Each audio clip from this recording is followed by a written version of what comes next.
It's Spacey Sims, and we're back with more Cafe Enchante, and we are just starting chapter 3 of Ill's route. So we are like halfway through his route, and like, shit's happened. Okay, so, well, he's not a robot. Kinda not. I mean, it sounds like angels are like fucking robots. You may be fleshy, but you're kind of a fucking robot. And he basically just deprogrammed himself, and his personality is gone. Great. Are we going to be able to get it back? I don't know. So, halfway through the route. Interesting. So, we are just starting chapter 3, and we are in Miser's perspective. So, Miser Rex, met him about 15 years ago. Aww. At the time, it hadn't been long since I came to this shop. Enchante in the human world, I'd only begun understanding various things. Back then, only the regulars at Enchante were myself and Canis. Oh, the only regulars, sorry. Or so I thought. Miser, there's someone I want you to meet. During a time when Canis returned to Medio and vacated the shop, I was suddenly told this and basically forced by Soan to the front of a certain room. At his urging, I entered the room with him. The inside was lonely with no lights on. And he was there. On the bed, as though trying to protect his own body. With sheets all the way up to his head, there was a young man with eyes cast downward. When I saw the wings of mixed white and black on his back sticking out from the sheets, I instantly understood what kind of being he was. An angel? No, a fallen angel?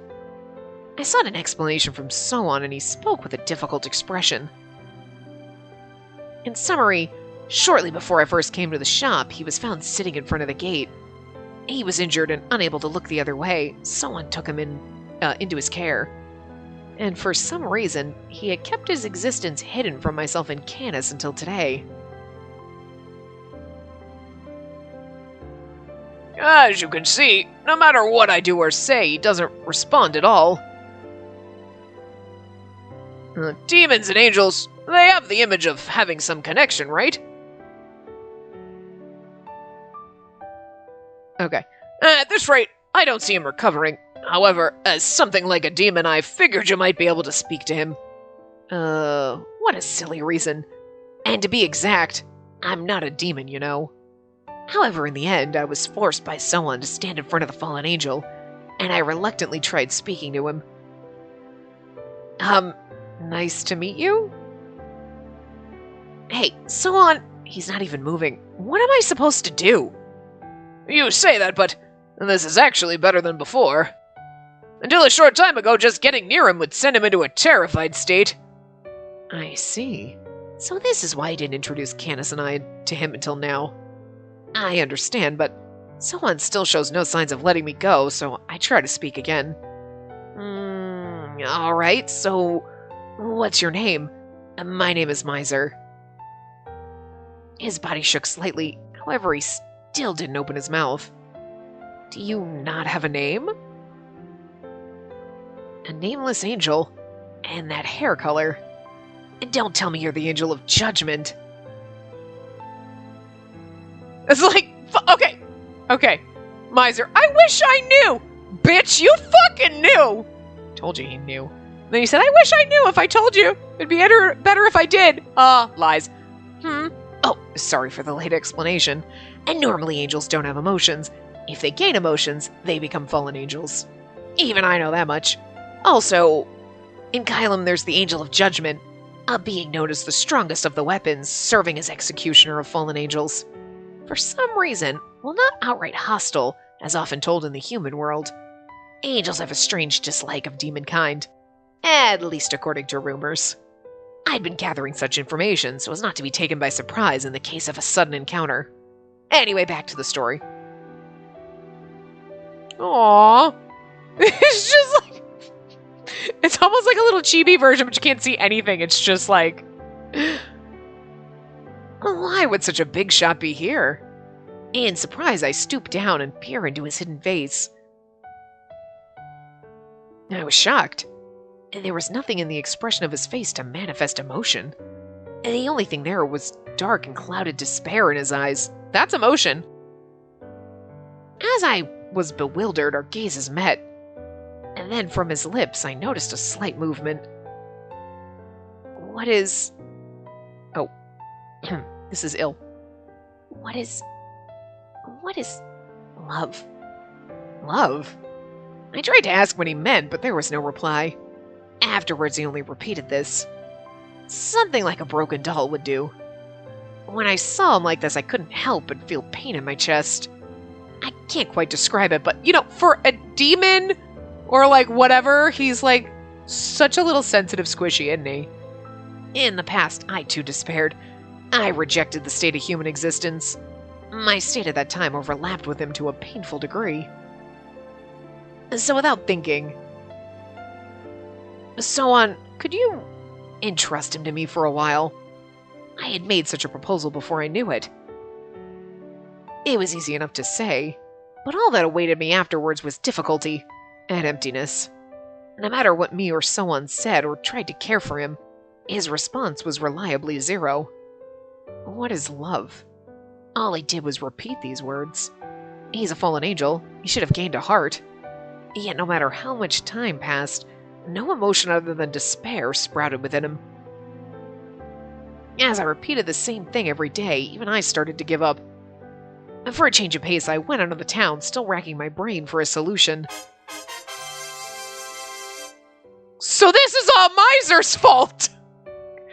Just then I happened to pass in front of a certain game shop, and there was a strangely flashy video playing on the advertisement TV, so I stopped without thinking.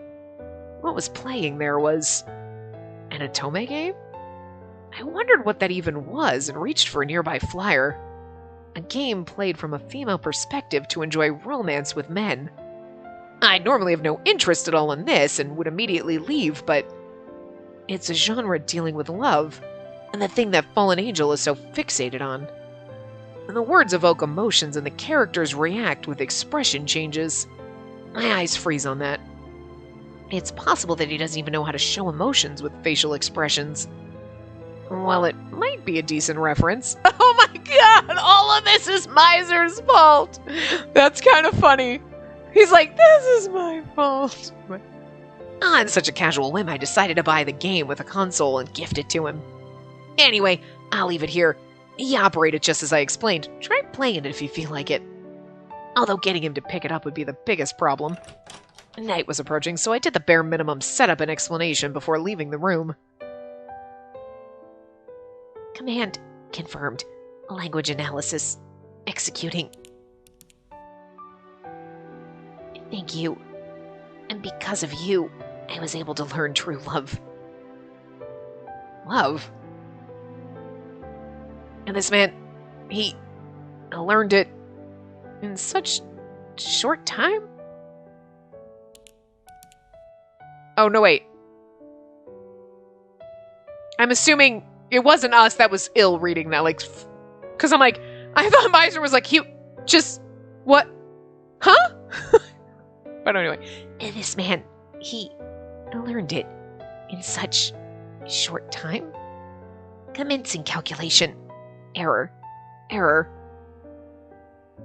Altering data acquisition priority. Quantifying this man's various statuses. Observing trends. Commencing calculation. Calculation complete. Conformity ratio 87%. Copying personality data complete. Repeating calculations to increase precision level. The Miser's like, so I kind of knew he copied his personality out of the game, but... The next morning, at the same time I was stifling a yawn and walking into the shop. What? Oh. That was Soan. Whoa! Anyway, an unprecedented shout of astonishment from Soan echoed out. Thinking something happened, I rushed into the shop and was dumbfounded. There, humming a tune and sitting at the counter with a game console in hand was the Fallen Angel. It was shocking enough for him to have come out of his room, and yet... Oh, good morning. As I stood there dumbfounded, he faced me and gave me a graceful greeting. Because everything he learned about his personality, he downloaded from the game. That's so sad and cute. Aww. He is a fucking robot. Oh, I love it. What's going on here? That's my line. He was sitting here like it's normal when I got here this morning. You're the one who saw him last yesterday. Did you do something to him? I didn't really do... Well, wait, let me see that. I snatched away the game console he was holding and peered at the screen with Son. Thank you very much. This is the item I was searching for. To think you would find such a rare item for me. There. I saw the figure of a man with the exact same smile that the fallen angel before my eyes was making. You're kidding. I had a bad feeling as he turned to face us as we gushed cold sweat. Nice to meet you. I am Il Fado de Rie. The fallen angel stated his name with a smile. In that moment, I cursed my yesterday self for acting so carelessly. And that's right. The Otome game I gave him was a story of a man and woman realizing their love. The thing he sought most was love, and he saw that character obtain it. And thus he had a misunderstanding that if he became the same being, he could also know love. And in the span of only one night, he copied that personality. This really is Miser's fault. Miser's like, so anyway, this is my fault. But he did get his own personality out of it, you know what I mean? Because you think, like, that character in the game didn't love Otome games, and yet Il loved Otome games. In the end, he never developed naturally and was anchored to a fictional personality. And that's the being known as Il you've interacted with to this day. His true identity. It's a pretty old game, so I was sure nobody around would realize it, but who would have thought it would get a remake now of all times, and then be used against us like this? As Miser spoke in a self-deprecating way, all we could do as we sat in our seats was answer with silence. This is kind of tragic, though. It's like kind of funny. You're like, oh, Miser, you... But poor Il doesn't have a person... Oh. In a corner of the shop,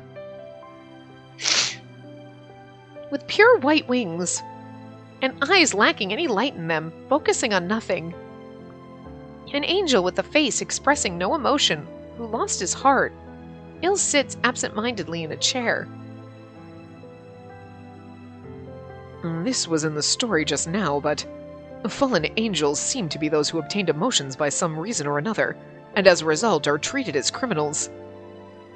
In that case, does that mean Il had real emotions? With my question, Miser shows incomplete agreement. Probably, but not for sure. How much was imitation, and how much was his own emotions? That's something that in the end, we never figured out and ended up in this situation. This feels like a bad ending, but we're halfway through the game, so... There's only one thing for certain. Il was fixated on the emotion of love to an abnormal degree and wanted to know it. And Il was attached to Otome games with that as a basis. He was collecting data on emotions. All of his actions were for the sake of understanding love. Miser feebly agrees with a that's right, then does an about-face. Even if the inside was fake, Il was still trying in his own way to find the answer. He clenches his fists, and I can tell without looking at his face that he's quietly boiling inside with anger. The target of that rage is unmistakable. The one who opposed us, of the same race as Il. Are we going to go see our beautiful boyfriend again? Yeah, I love him. It's toward the angels, Solitus. Solitus, a young man who worked as Mikado's assistant. His true identity was an angel targeting Il, sent from the heavenly world. He called himself the Apostle of the Oracle. And he's beautiful. He does have very sad eyes, though, too. Like, he has a sad face. Like, why are you sad? You're supposed to not have emotions, but you look sad. I don't really get what it feels like to be emotionless. But if that was the reason Il seemed to be lacking in so many ways, I can see why. An ability to read the mood or true meaning behind words, not understanding delicate feelings like sadness. That must be the reason. And, knowing Il's past, you tried to protect him. You were overprotective beyond any of us. I feel bad for hiding the truth from you, but I just couldn't say it. After all, I didn't know what could cause the heart and personality he gained to disintegrate into nothing. Suddenly, Karya makes a painful face. I already abandoned his whole personality. Then, what'll happen to Il now? Did he really just turn into a puppet? Did he really turn into just a puppet? Sorry. Can he smile or even talk about anything? My heart freezes. He won't smile anymore? Il. The one who would smile so much every day?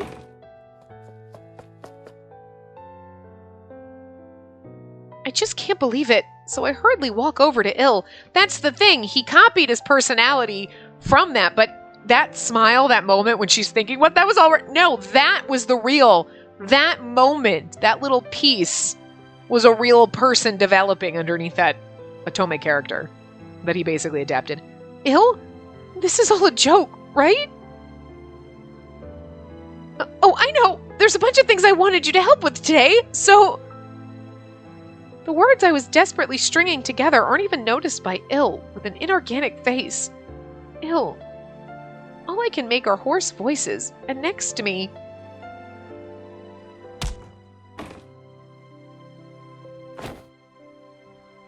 Ignis stands up forcefully, violently grabs Il by the collar, and pulls him up. An imitation? Emotionless? You don't screw with us! What the hell are you doing with that dumb look? Quit your shitty act and answer her! And aren't you mad with that bastard over there saying whatever he wants about you? I thought you quit being such a shut-in loser. Were you lying when you came to me asking how you could help Spacey? Of course not, right? Come on, say something! Ignis, enough. Damn it! Canis calls his name in a warning way, and Ignis lets go of Il's collar. As though thrown down, Il falls back into his chair. His arms forcefully swing down and shake like he didn't stop the impact.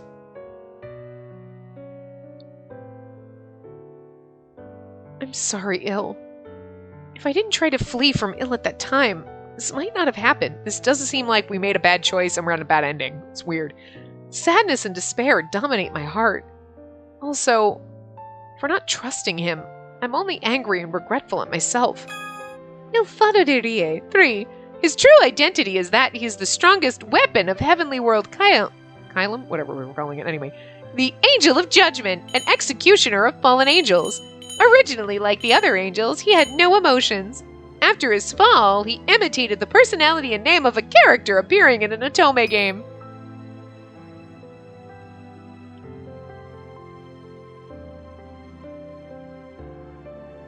And his excitement over Otome games was totally his own. Because again, like, if you were like, oh, I'm going to take Miser's personality, like, any other character in any game that you've played has never been obsessed with Otome games like Il.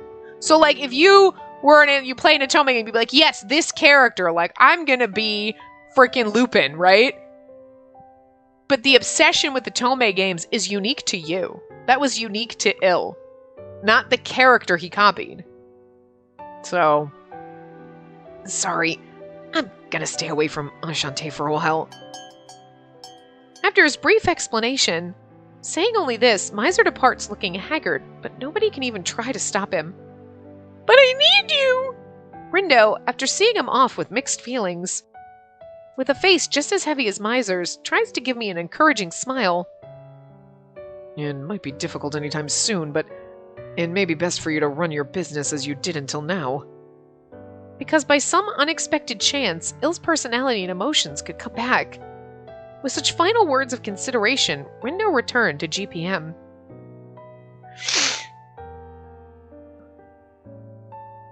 According to later contact from him, after that incident, it seems the disappearances suddenly stopped.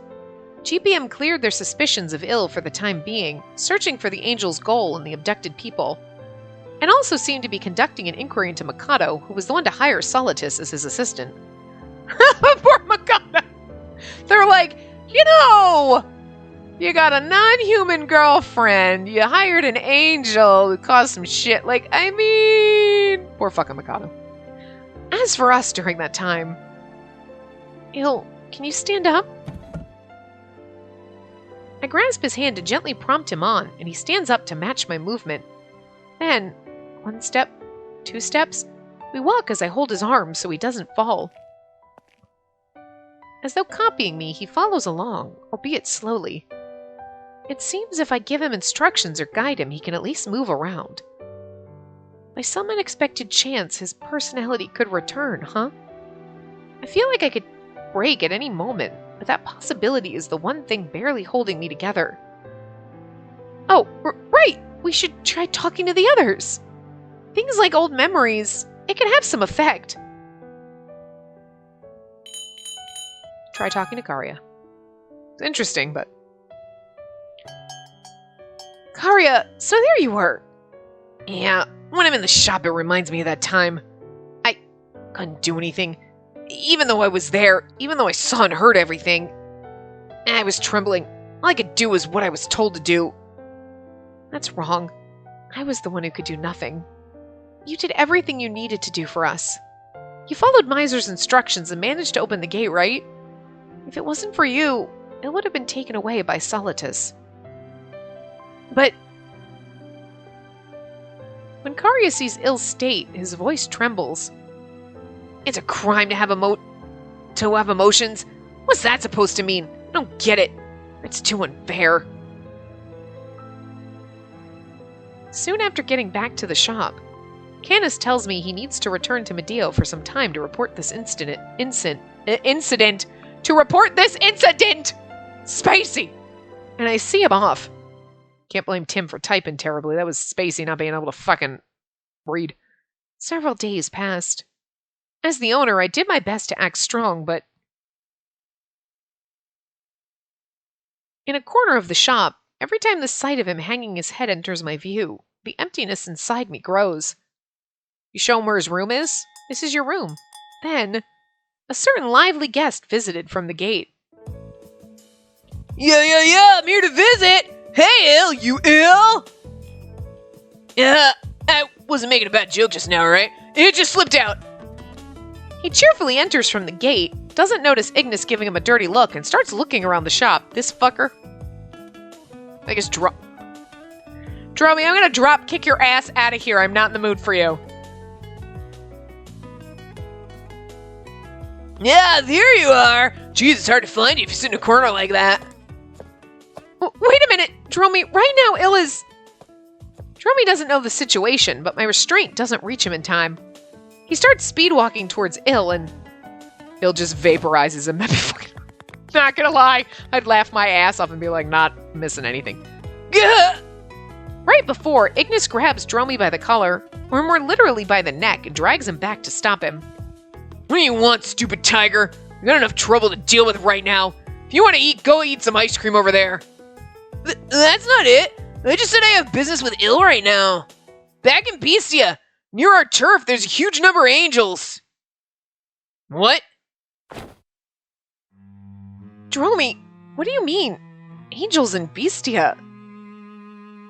Well, I just happened to run into them and secretly watch them for a while. They were just staring into this huge hole that opened in the sky near our turf. Anyway, I was wondering why angels would even be in Bestia, but they wouldn't leave that spot no matter how much time passed, and they weren't like ill and seemed scared, so everyone's on edge. And I was like, whoa, and they were like, whoa, and we were like, whoa. So I figured I'd ask Ill to come along as a fellow angel and get them to leave. Angels went to Bestia with this timing? Right. Doesn't seem like a coincidence. Do they have another goal besides taking Ill back? From Dromy's story, it doesn't sound like they were simply sucked into a wormhole. Solitus had infiltrated GPM. Could they have used one of their fixed wormholes to go to Bestia? I don't know what you're talking about, by the way. It sounded like they were muttering things like experiment, also influence here, final stage. I wonder why. I have a strangely bad feeling. It seems like angels have a conflict with Bestia, so I doubt they would want to go there for a visit. And they were looking into a wormhole. After thinking for a while, I walk over to Ill. Ill, could this have something to do with them breaking your emotions? As expected, you won't answer. The laugh I put all effort into making trembles to a pathetic degree. Don't cry. Don't grieve. As the one who pushed him to this point, I don't have the right. If I have time to get depressed, I should put that effort into getting him back to normal. Good for her, because I'd be like, be sitting in a corner crying and feeling sorry for myself. Then I'd pick myself up, slap him around, and be like, God damn it, fix your fucking shit! And then I'd get angry. But, we all have to have those moments of pity party in the corner, okay? But the only thing that changes is the time passing by in vain. That day, too, after everyone left the shop, I continued talking about things to Il. So anyway, right after Grandpa took me into his care, when I was still little, he said, I don't know what girls like. Just choose whatever you like from these. And I bought a mountain of picture books for me. Pretty rough, right? But one of them, even though I was still really young, I could tell it's such a wonderful story. There was a time when I obsessively read it. I think you'd like it too, Il. But I wonder where I stored it. I know. Here, look at this magazine article. They see a new Otome game is coming out. Oh! He doesn't even care. Hurts. I was thinking about playing again. I ended up not finishing that game after all. So, this time let's go through it together.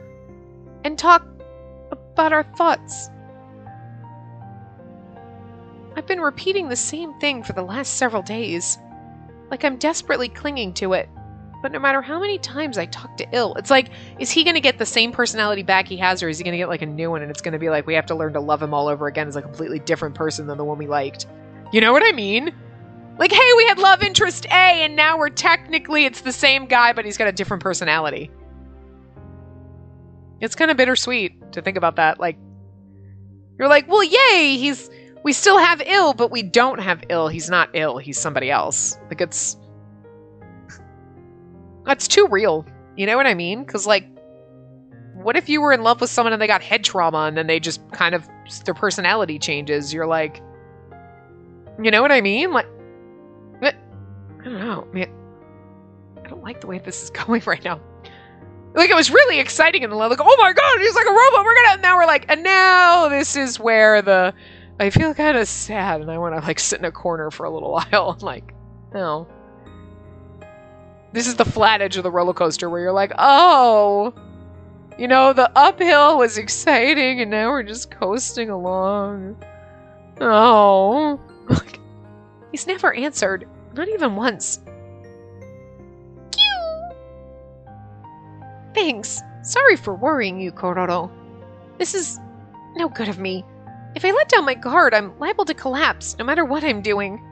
But sadness, wishing to return to before. I'm the only one between us who holds such feelings.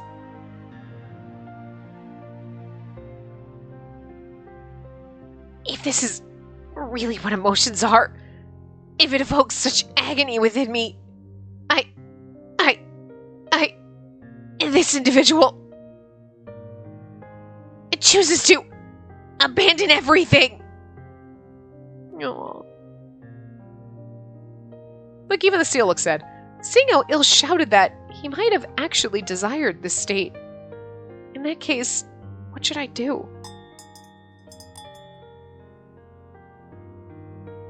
At the quiet sound of the doorbell, I looked towards the gate with Kororo. And from there... Oh, hi, thanks for coming back, sweetie, I missed you. Hey, it's been a while.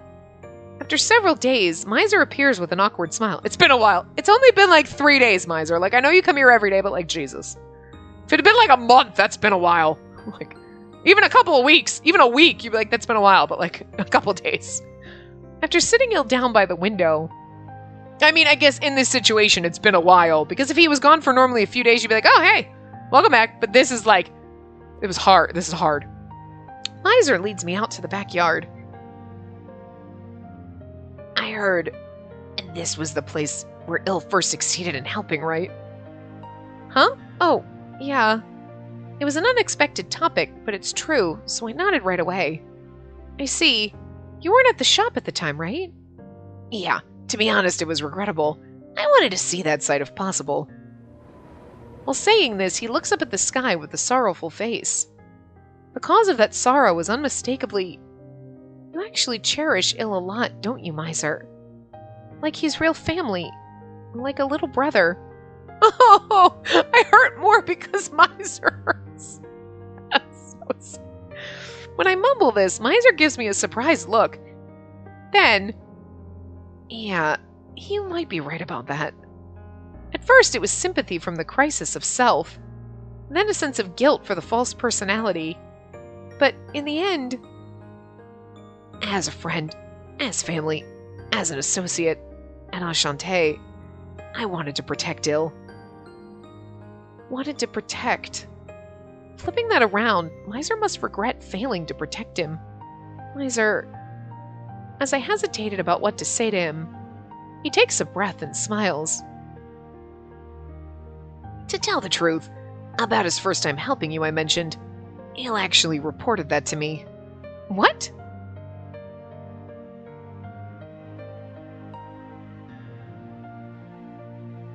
After helping, right when Miser returned to Enchante. Please listen, Miser. I managed to help Spacey for the first time, and she said I'm like a human, and that she likes my smile. Miser gently speaks about it, saying he seemed truly happy.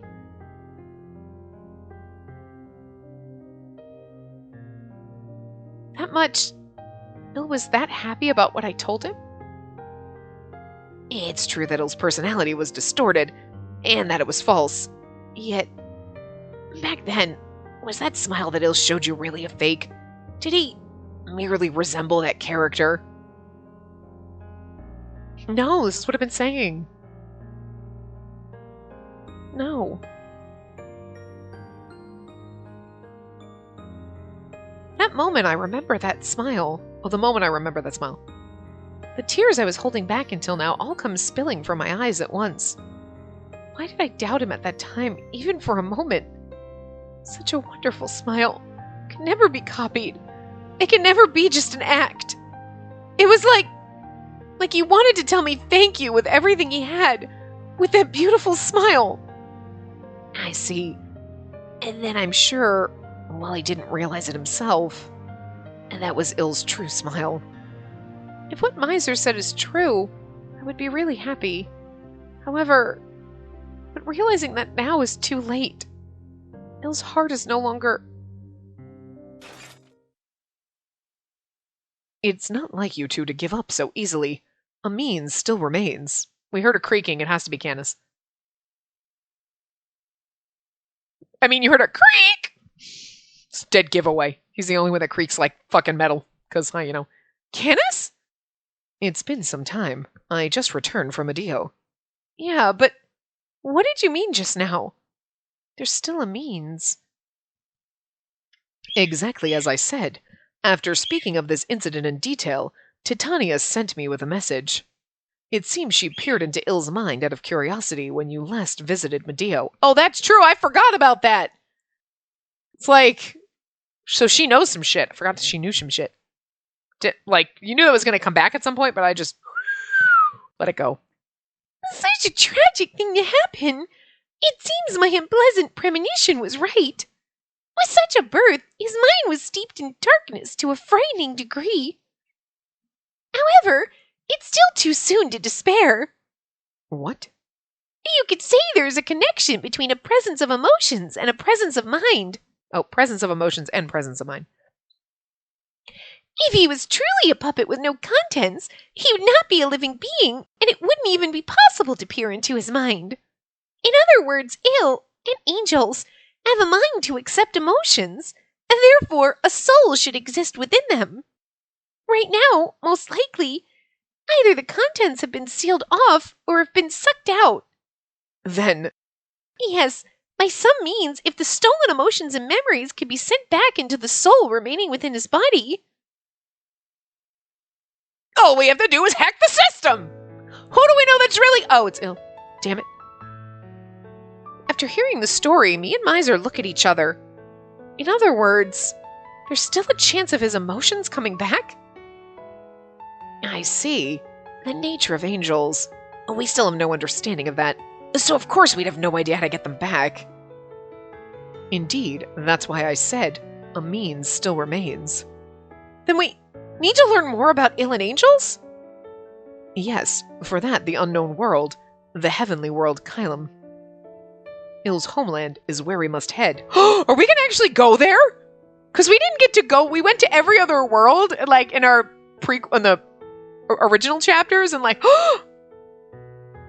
I was just like, I guess we never go in there. Even though, and then I was like wondering if in Ill and Miser's routes we go to their worlds, but the Miser made it sound like you can't really come to my world because it's a shitty fucking place and you might die. So like, and I don't mean like Beastie, it wasn't like there's like pockets of like death air, like you're just like walking, like, death air. I mean, what should we do? Is the look I give them. But without hesitation, the answer is long settled. I nearly trip over myself rushing back into the shop. I tightly grasp Ill's strengthless hand as he sits by the window. I'm sorry, Ill. This is for my ego. You can resent me for it, but still, I just can't give up on your smile.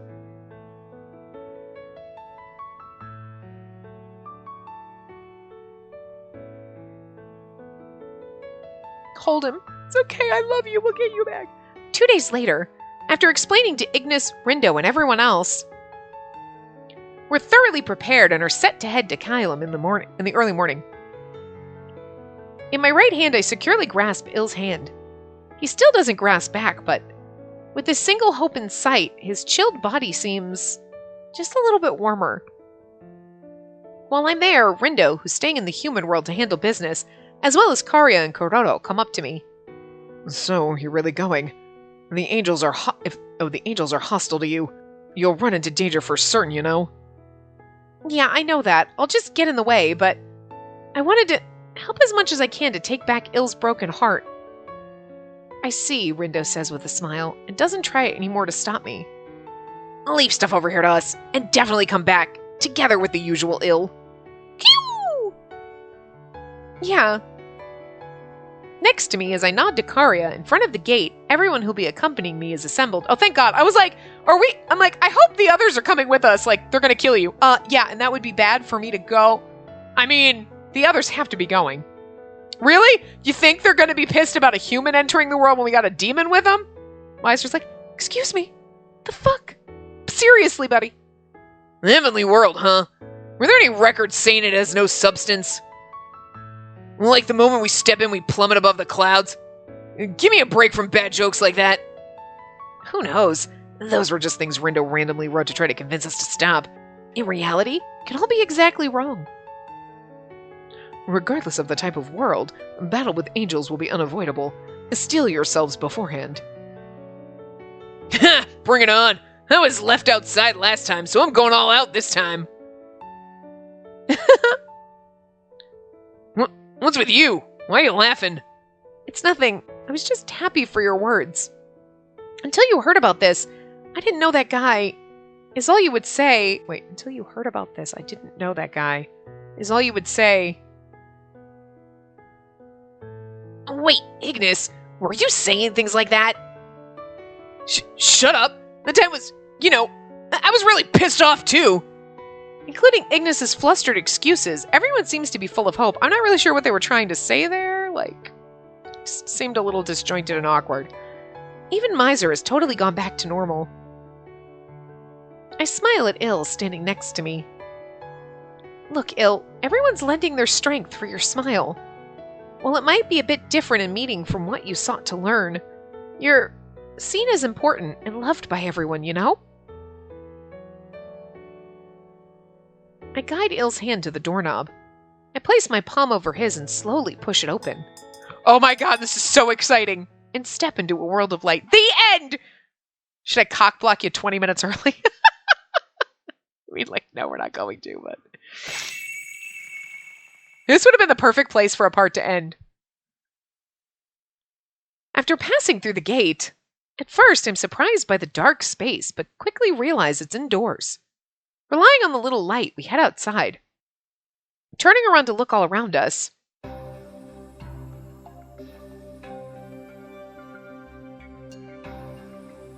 Is it a fucking boat with a hole in it?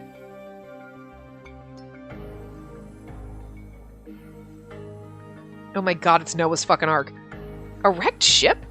But this is dry land. Why is this here? No, that's water. The gate was in this, right? Miser, you're staring at the ship. What's wrong? Oh, nothing. I sensed a powerful barrier. Il was probably hiding in here when he got kicked out for a time by Sohan. Ah, I see. It seemed like Il was being pursued by Solitus and them after all. According to Miser, once you've discovered this, or used the gate inside, it'd be pretty easy to find afterwards. But on the other hand, it's set up for the area's existence to be hidden from anyone who isn't aware of it. That's true, so like, when someone closed the shop, he kicked everyone out, including Il. So Il would have ended up being stuck back into a place he was trying to hide from. Like, yeah, that didn't really dawn on me at all. Like, once we gained distance from it, the space would hide itself. Even if a battle occurred, it should be fine. In that case, it seems like the perfect hiding place. All alone in the dark place, huh? I'm sure Il felt lonely. Yeah, when he locked the door for weeks and then everyone came busting in. Oh, thank God you opened the door! Il was like, oh, thank God, I thought I was gonna die! As I was thinking this, Candace suddenly let out a groan. What's wrong? Sorry for the shock. Strength suddenly left my body. It seems I have poor affinity with the heavenly world. Wait, that's like Ignis and Medeo, and like how Il gets weakened by the environment of Bestia? Indeed, but it's strange. Plants, water. With a decent amount of natural things to bless me, my strength seldom ever fails at all. What does this mean? I see Candace looking around, so I also start looking at the surroundings. What? A sight I never imagined expands out. The sound ringing from my footsteps is hard. The open space continuing out before my eyes is a beautiful yet cold path. It's not all real, it's all digital! Candace, these plants aren't real! He's like, with natural things like plants, they're plastic, sweetie. At regular intervals, pillars serving unknown purposes are lined up along it. That's data transfer points! We're literally in the machine! We're in the fucking Matrix! In the distance, while beautiful, I see multiple giant structures seemingly balancing while ignoring gravity and physics. Again, anything happens in the Matrix. This is the heavenly world, Kyla? There's a busted up old Ark and a bunch of fucking like, yeah, see, it's heavenly world, Kylam, Asylum? I don't know. We're just calling it whatever we have. Now I see. This environment would naturally weaken me. Yeah, I don't smell any plants at all. It's mostly, completely artificial. It's fucking digital. It's like you put on a headset and you're like, well, look at all the neat there. I can't touch anything. We're fucking in VR. The heavenly world Kylam, filled with mystery. Its true character is that of a world where divinity and science fuse together. I want to be shocked, as it's completely different from the image in my head, but... Anyway, we don't have time to stand around gawking. Let's try heading somewhere. We're here for a way to restore Il's emotions. Let's poke some of these sticks over here. As we walk around and survey the distance, looking for a place that may have clues. Is that... a tower? Its presence is different from the other structures. Even from a distance, it looks enormous. The beautiful yet inorganic tower stands tall, extending far into the heavens. Okay, guys, put on here's the fake wings that we bought at the party store and the robes. And make sure you act like a robot. I mean, we stand out. Doesn't it seem pretty obvious there's something there? We have no other clues at present anyway. We should go and take a closer look. Notice there's nobody around. It's weird. Yeah, I got it. Let's go, Il. He returned, but not on his own accord, technically. After several hours, with some breaks in between, we walked quite a long distance. We've moved far enough that the ship with the gate is completely out of sight. Seems like we're closer to the tower in the distance, but also like we're not. I don't know how big it actually is, so I can't get any sense of distance. What? As I'm thinking, my right hand is pulled and my walking is forcibly stopped. No, it wasn't quite a pull. The person whose hand I'm holding suddenly stopped in place? I think this and look behind me. There I see Il, who seems to have stopped by his own will. Huh? Il? Everyone else seems to notice the abnormality, looking at him left behind. During this confusion... That sounded vampire-y. A solemn tone of musical instruments seems to echo from the distance. The moment we hear it, the ill filled with nothing until now, slowly raises his head. After his eyes with no light in them catch sight of us, he begins to speak. A commencing analysis of surrounding life forms. Organism codes match no administrative individual. Neither angels nor fallen angels, determined as intruders from another world. Accordingly, hereafter, commencing judgment of foreign invaders threatening the peace of heavenly world Kylum. A sound of wind. By the time I realized what it meant, light was filling my field of vision. But my body doesn't hurt. Are you injured? No, I'm fine. Miser is standing in front as though shielding me, and the magic circle that he seems to be using as a shield is cracked. What about the others? Something like that won't work on us. But still, Yes, indeed. It would have been strange for us not to consider a situation like this. I mean, seriously? That's right. If he was a weapon, it would be natural for him to eliminate invaders. Everyone looks into the sky. Flying high in the air is the Angel of Judgement with pure white wings. His chilling eyes, enough to make me shiver, look down upon us as foreign enemies. Here it comes! The moment Ignis shouts, Fire! It was literally a rain of light. The countless arrows of light falling from the sky are no divine blessing, but a calamity as they poured down upon us. What? This is way too much so suddenly! Ignis sprints to dodge at high speed, and Canis uses his sword to barely repel the arrows. His spells are fast. He's not showing any mercy. Don't move from behind me. Yeah. Miser shouts while he doesn't look back, and each time his magic circles break, he creates a new one to hold the defense. However, there's a limit to this. Gradually, Il starts to gain dominance. At the same time as deploying a large magic circle, Miser turns to look at me once. Yeah, I don't think Il wants to hurt any of us either. I have a feeling what he wanted to say, and upon seeing me give a nod of determination, Miser immediately calls to Ignis and Canis. Both of you, let's counterattack. But of course, don't overdo it. I guess I can't help it. What a seriously bothersome guy. Leave the front to us. With Miser's order as a signal, the two leap high up. They close in on Il from front and back.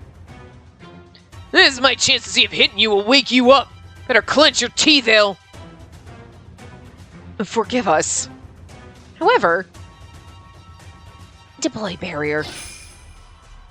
What?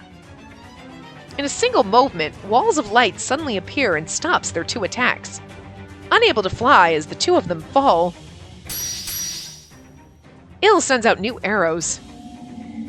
Block them! The magic circles created by Miser shield the two as they fall, but are unable to endure more and shatter. The two frontliners manage to land, and Miser supports them from the rear. But there's no time for rest. Estimating maximum movement speed of Ignis Carbunculus. Concurrently measuring endurance levels of Canis Espada. Complete. Increasing projectile speed. Adding Divine Blessing for defense penetration.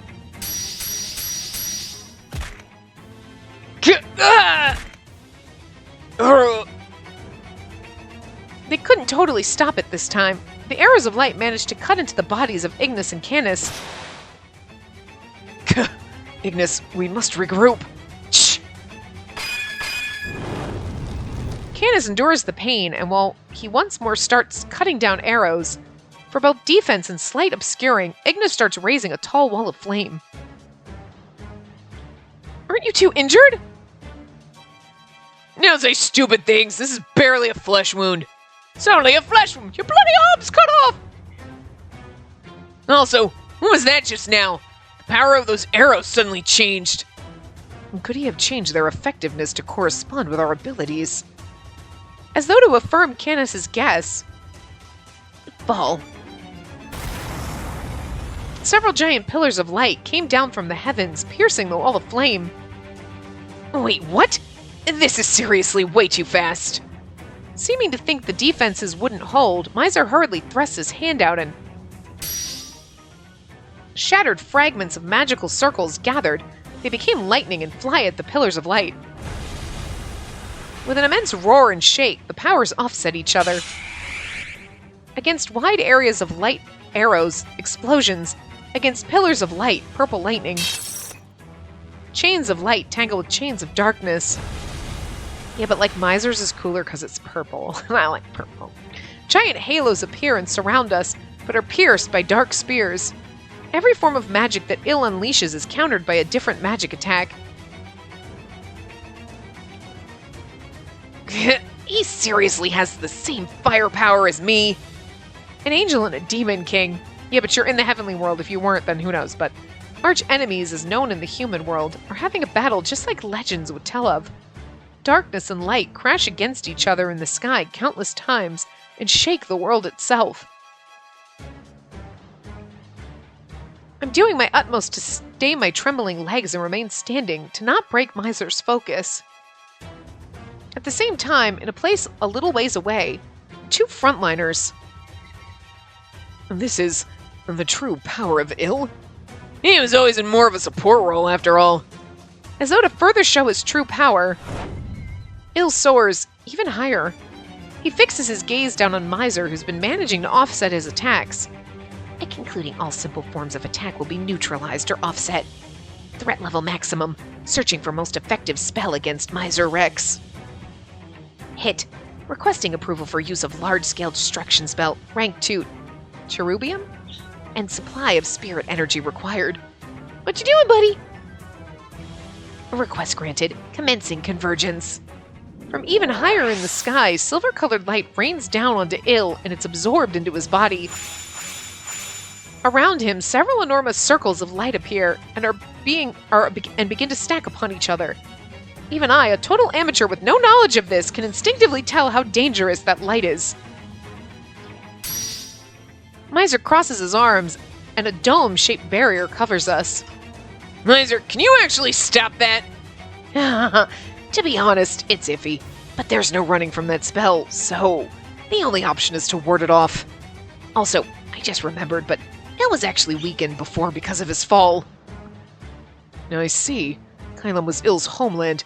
In other words, he can gain full power. Hold on.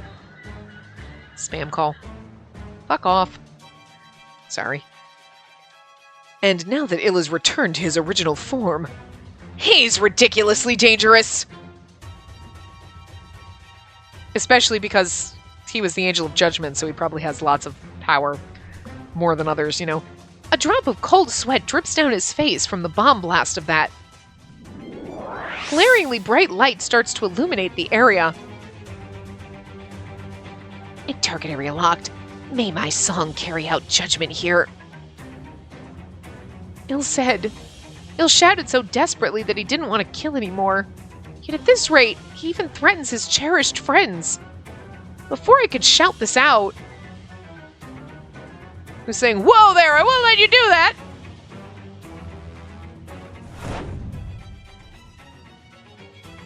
Lively young man. He's a fallen angel and he's pretty fun. Okay. Wow. Now then, keep quiet for a while with this. Oh, so great, Angel of Judgement. He would have an Ignis kind of voice, but I can't give him totally, but... A man with jet black wings suddenly appears and throws ash-colored light toward Ill's back. The moment it hits him, for some reason, Ill's movement stops completely. Well, he's definitely a fallen angel. Hi, black wings. His hair's starting to turn black. He's kind of pretty, too. All the angels are really pretty. They need to come up here. Using this opportunity, the mysterious man descends to us. Who are you? Sorry, young lady. Let's save introductions for later. Sorry, little lady. Let's save introductions for later. I can't give a voice for him. I don't know. Everyone gather around me. There's no way to stop Cherubium from firing. We need to withdraw from here. No time for doubt. We have no other choice. We should follow his instructions. As told, we all moved near the man who suddenly appeared. Teleports are my forte, but I got no choice. Everyone, don't bite your tongue. The moment it feels like my feet float off the ground, my field of vision goes white. What? Within the space of less than a second, I've moved to a road I've never seen. There's no doubt it's still Kylum, but the scenery is much different than before. Phew! Was that a spatial teleport? Yeah, there's a limit to the distance, but as long as it's in the same world. With a special Rosario, if you place a pointer and cast a spell on it, you can return to it at any time. Rosario, a pointer and marker used for navigation and teleportation through space-time by angels. However, Ill fled the heavenly world without a Rosario, so he's unable to use teleportation.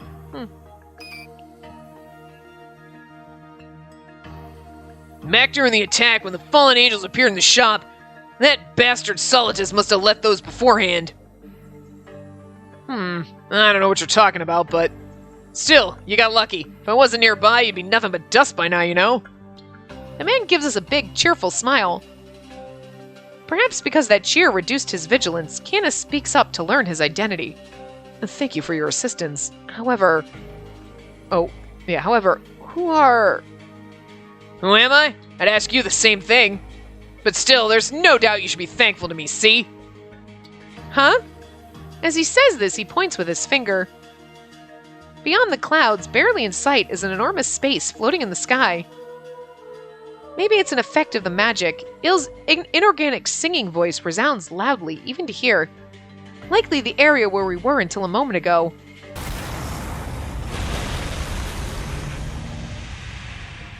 We witness an enormous bombardment of light fall from the heavens and annihilate it without a trace.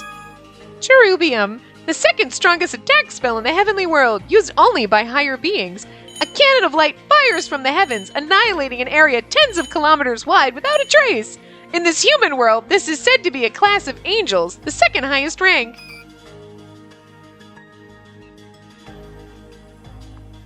Whoa, he really showed off again this time.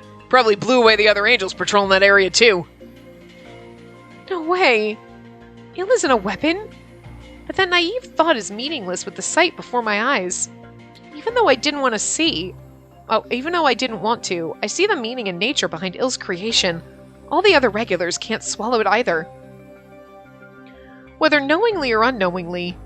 Whoops! This is no time for standing around watching. I need to mask our presence with jamming. The man claps his hands again, and an ash-colored light glows around the area as though covering us. For a while after that, we gaze into the direction of the bombardment of light.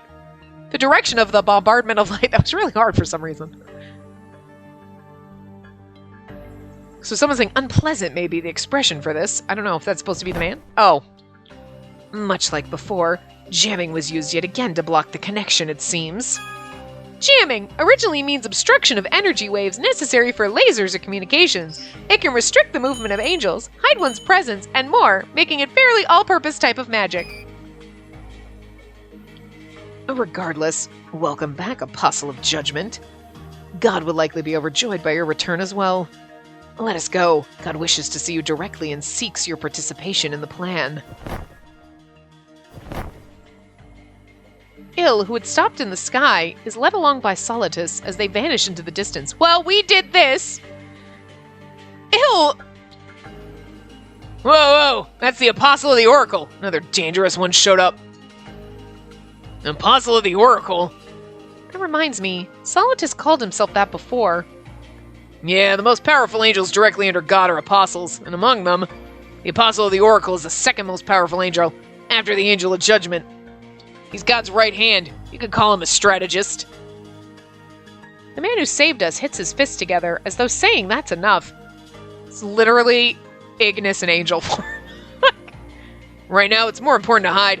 Well, nothing like an apostle. It'd be troublesome to be found by regular angels.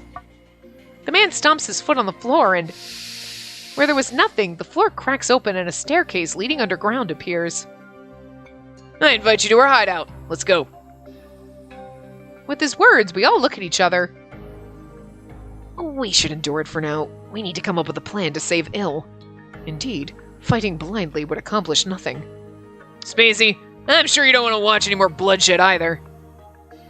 Yeah. I hold back my urge to go chasing after Il right now and nod. Just then...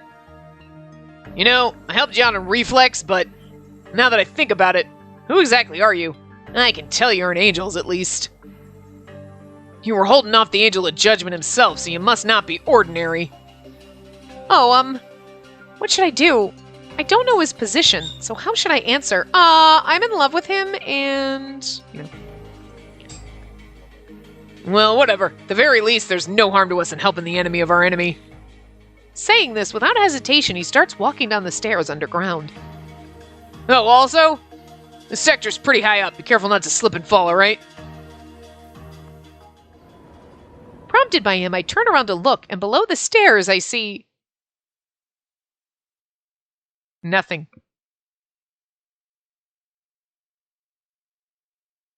In the center stands an enormous tower piercing the heavens, among various structures floating in the air, and likely angels flying around past them here and there. It's beautiful. However, at the same time, this divine and grand floating world feels cold. To be sure, there's no mistaking that it's appropriate to call this the heavenly world. Perfect place. Okay, so we're going to wrap this part up here, and we're going to, I guess, deal with our fuck-up of, like, losing Il. You know, so, anyway, I will see you guys next time. Remember to give the video a big thumbs up, and subscribe to see more!